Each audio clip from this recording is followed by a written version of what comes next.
Welcome to another Factorio tutorial. Long ago I did a tutorial, not long ago, I did a tutorial on a train repair station for if you want to fight and you the walls you have around your base need automatic repair. This station, there was a train, so let's say the inside of this track is your base, just pretend that. And here's your refill station. It was refilling your locomotive that's gonna repair all the walls. So a little bit further we have a roboport right here. If you want to see how to space them out, where to place them, how this works, there's a tutorial already on that, so I'm not gonna go in depth. I want to go in depth about the update, what I did to it, to make it more reliable and more working, not more reliable, but working faster and working on demand. That's the biggest thing. So if this station doesn't have any turrets anymore, the train will be sent to this station. It will load in the turrets, so it has enough turrets, and it will just go back to wherever it came from. It's even programmable. Well, it's more or less something weird. It's programmable, so you can say I want 5 turrets, so you do -5. You want 35 construction robots, you do -35. 20 walls, -20. 100 repair packs, -100. So it makes sure that there is at least that amount of stuff in the chests. You can set a limit to the chest, but you don't need to, because the system will work without. So if you take this all out, it will just take them all out from the system, and it will put them in the chest. And if there's enough of that, it will stop working. I have set it so the overhead stack size limits, I set it to a little bit different stuff. So you can take this away and it will load faster, but the problem is then there's a bigger chance that it will, of course, if it's only 99 in here, it will pick up 12, so there's going to be 111. You can set the stack size to 1, but you can also just don't use stack sizes at all,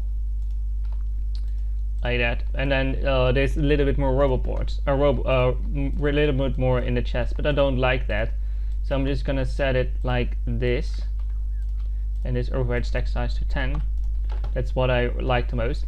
Also, there's a junk chest, so if this roboport ever finds any junk, I know it's connected and it should not be connected, but it's just going about it. It is my test world, so yep.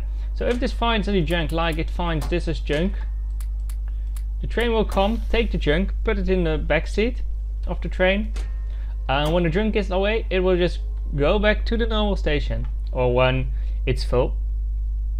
The train is set up in the same way as it used to be before, just waiting for inactivity at all the station, but the trick is it in the train stops itself. So basically, what is different between the old one and the new one? So if we just pick my Aura, pick version 3.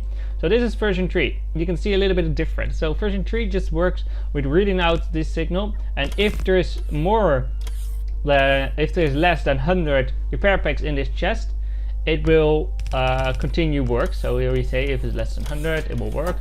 This system works a little bit differently. This will look if repair packs is below 0. This might sound weird, but this number is minus 100. So basically this just gets the settings minus 100.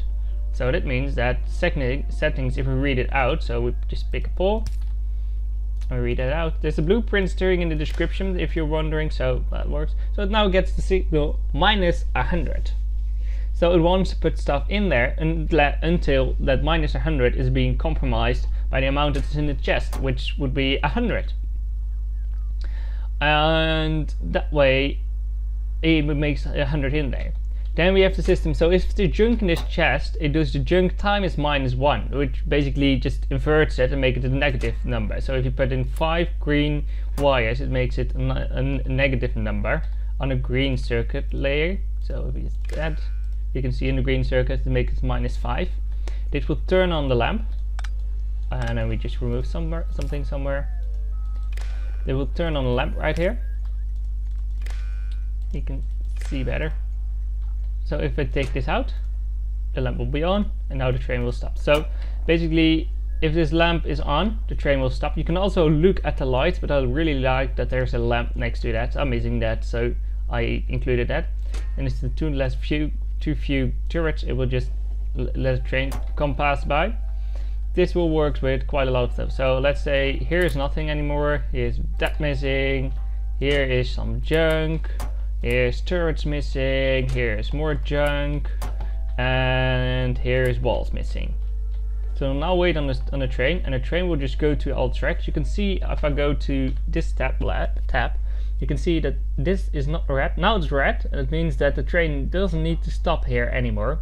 This is a new feature, because this has been set up in a way that's enable disable if everything is below 0.